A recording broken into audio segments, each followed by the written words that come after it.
What's up mga kamotor? So, for today's video, pag-uusapan natin ngayon ang bagong NMAX 155 English version na talaga namang lalo pang pinaganda ng Yamaha ang kulay at looks nito.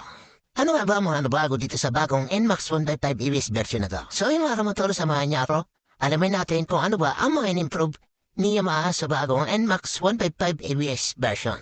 Meron tayong equipped na dual channel anti-lock braking system. Meron din tayong traction control sa wet condition, safety tayo, no? At meron din po itong equipped na stop and start system kung saan mas matipid po para sa ating fuel consumption. Pag nasa traffic tayo, 3 seconds, mamamatay yung automatic ng ating engine. At syempre mas magiging matipid po ang ating consumption ng gas.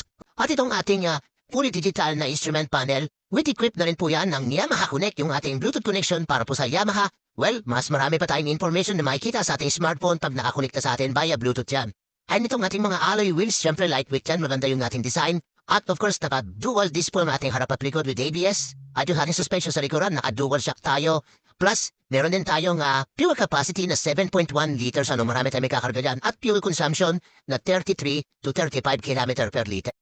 Ang Yamaha NMAX 155 ay keyless na rin. Ang makina nito ay liquid-cooled, 4-stroke, single overhead cam, 4-bulb, na merong blue core engine na nagbibigay ng more power plus fuel. Samahan mo pa ng displacement na 155 cubic centimeters at merong VVA na nagbibigay ng magandang power sa low to mid to high RPM. Kung baguhan ka sa pagmumotor ay pwede sa ito dahil equipped ito ng ABS sa harapan at likuran na magliligtas sa iyo sa mga sudden brakes. May built-in na nga pala itong hazard lamp plus yung taillight niya sa likuran na kitang-kita kapag nagpe-pry na tayo at siyempre yung reflector niya kapag nailawan. At bukod pa dyan, may dalawang bulsa tayo sa unahan na may power sa akin itong isa. Pwede tayo mag-charge ng mga devices natin kapag malalobat na. Ang Blue Core technology ni Yamaha which will give you more power with less fuel and ang kanya napakagandang compression ratio na 11.6:1 at bore and stroke na 58 by 58.7 millimeters. Ang gulong nga pala ito sa harapan ay merong 110/70 by 13 at 130/70 by 13 naman sa likod. Pwede sa mga ordering, wala pa yung ganyang gulong. Ang U-box naman natin ay merong 23.3 liter na capacity na Russian.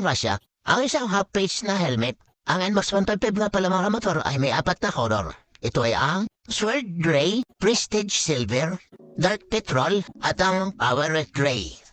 Ang NMAX 155 na pala ay nagkakahalaga ng 152,000 pesos. Sa ganda ng specs and features ng bagong NMAX 155 ABS version ay sigurado mapapakuha ka ng motor na to. Kung nagustuhan nyo nga po pala mga motor ang ating video, please like, follow, share, and subscribe. Thank you for watching.